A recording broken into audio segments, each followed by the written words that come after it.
The battery on your e-bike is the power source that supplies all the electricity to keep you rolling out there on the trails. They do, however, require a little bit of care to get the most out of the life from them. So here's a few tips, short and long term, to help you get the most out of that battery.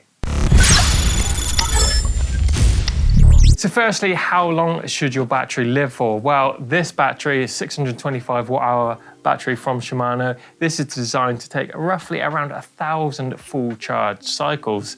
And even after that period, it will still hold 60% of its capacity, which is slowly going to diminish after that. So that's a crazy amount of riding, but there's many factors that can shorten your battery life and some that will actually make it that little bit longer. And things that's going to shorten it will be things such as heavy load use, storage at over 30 degrees temperature, prolonged storage in a fully charged or fully discharged state, and storage in direct sunlight. But factors that will make that battery live a long and happy life will be things such as low load use.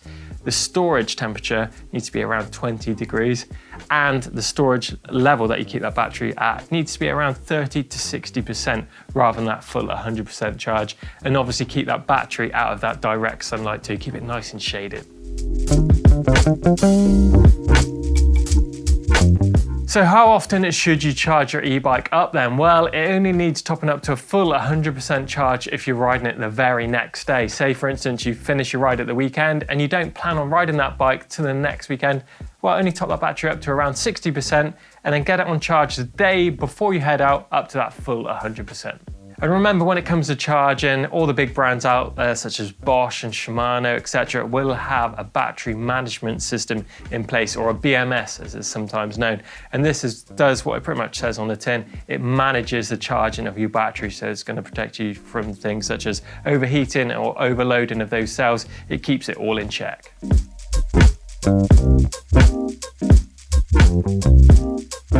So where should you be charging your battery? Well, the best place for your battery to charge and live is actually inside your house. Much like us, batteries like temperatures of around 20 degrees Celsius. You need to keep them away from extreme temperatures of either high or low, and keep them away from flammable materials or any heat source. And it's also a good idea to have a smoke detector in the place that you charge your bike if things were to go wrong.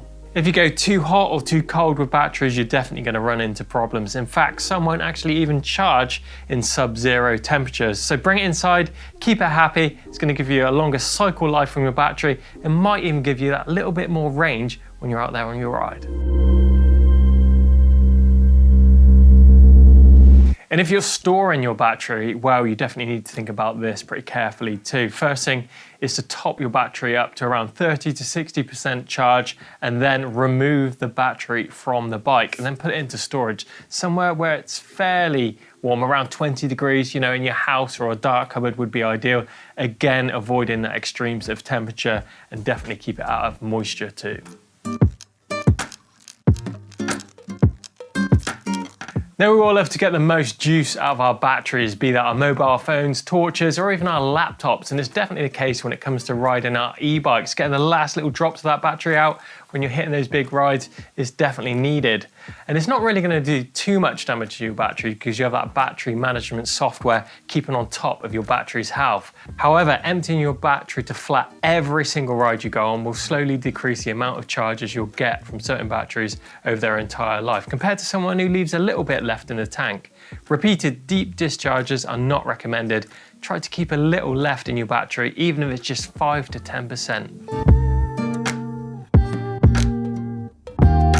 So if you're transporting your e-bike by a car, you definitely need to think about a few things when it comes to the battery. First up is removing the battery from the bike. One thing is going to make that bike lighter so you can lift it easier.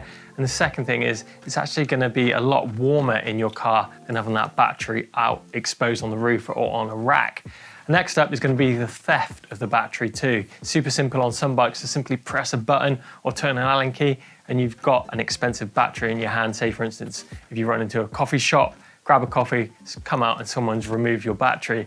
Next reason is if you were to get into an accident, battery is highly flammable and of course the weight of it could cause someone a large injury or possibly an explosion if there was to be a vehicle fire.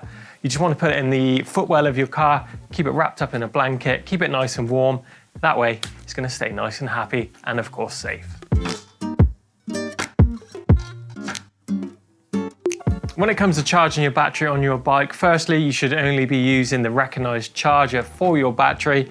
And some brands such as Bosch and Shimano actually offer different types of charger for that battery on your bike. You have the standard charger, you have a compact charger, and a fast charger. Your standard charger is for the day-to-day charging of your e-mountain bike, and it is the most efficient way of getting the most cycle life from your battery.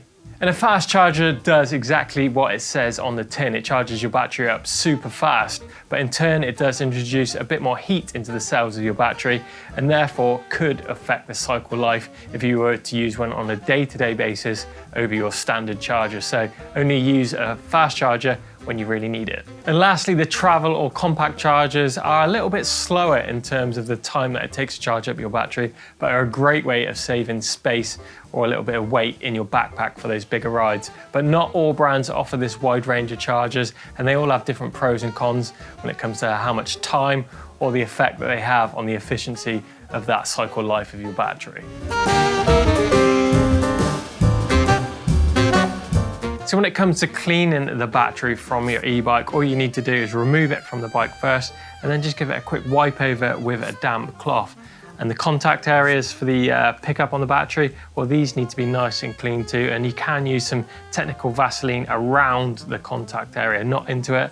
And dielectric grease also around that contact area is great at keeping that water at bay. But whatever you do, do not go hosing it down with direct water contact. Batteries and the contacts definitely don't like that.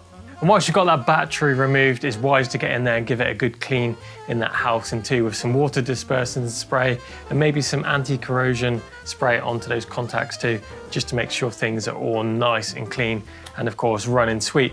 And one last thing to do whilst you've got the battery out is just check the mechanism that holds the battery in place. Just make sure that is working correctly and maybe give it a bit of a clean up and a little bit of lube too.